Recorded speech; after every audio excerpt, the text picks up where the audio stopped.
Inside Ibrahim Traoré's new bridge construction method that could transform Burkina Faso.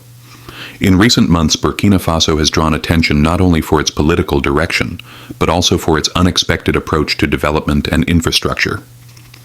Instead of relying exclusively on traditional methods that are costly and resource-intensive, President Ibrahim Traoré has introduced an idea that is both unconventional and innovative: building durable bridges using recycled tires. This concept has sparked interest among engineers, environmental experts, and policymakers worldwide. But where does this idea come from? How does it work in practice, and what broader implications might it have for Burkina Faso and beyond? Burkina Faso, a landlocked country in West Africa, has long faced challenges linked to geography, economy, and infrastructure. Since gaining independence from France in 1960, the country has navigated a complex political and social landscape. Economic development has often been slowed by limited resources, a lack of industrial capacity, and reliance on external partners for major projects. Historically, large infrastructure in Africa, including bridges, roads, and dams, has required extensive foreign financing, often coming from international institutions or bilateral agreements. For many African nations, this created a dependency cycle, where the success of national projects depended heavily on international loans, aid, and external contractors. In the last decade, however, a global shift has been taking place. Governments across Africa have begun exploring alternative approaches, local solutions, regional collaborations, and recycling-based innovations to reduce reliance on costly imported materials such as steel and cement. These materials, though essential in traditional construction, have become increasingly expensive on the world market, placing enormous pressure on low-income countries. Within this context, Ibrahim Traoré's leadership has positioned Burkina Faso as a country experimenting with creative, low-cost methods of development.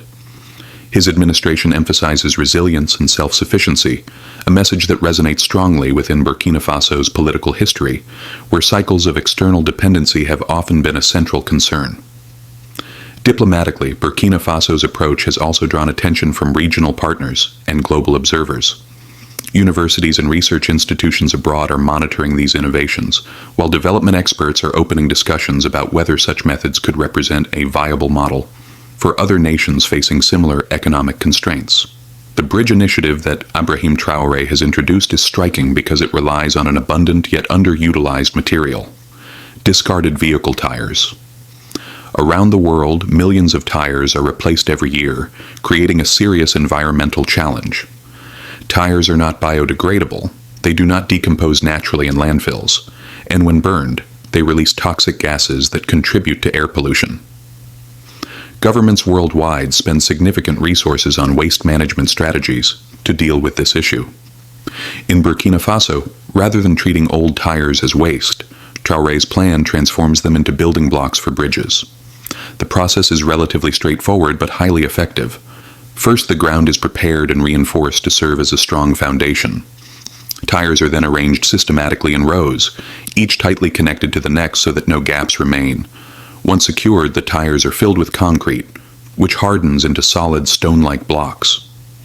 These blocks are stacked layer by layer, resembling the way bricks are arranged in a wall. To ensure strength and durability, concrete is added after each layer, distributing weight evenly across the structure. In areas expected to bear higher pressure, multiple layers of tires are used to reinforce both flexibility and resistance. For the surface of the bridge, wooden or metal frames are installed, filled again with concrete and sometimes strengthened with wire mesh to enhance stability.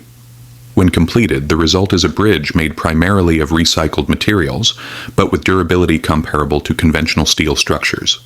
Reports suggest that these bridges are not only cost-effective, but also highly resilient against environmental conditions, such as heavy rainfall and temperature variations, factors that often damage traditional infrastructure in West Africa. The project has gained attention not only within Burkina Faso, but also internationally.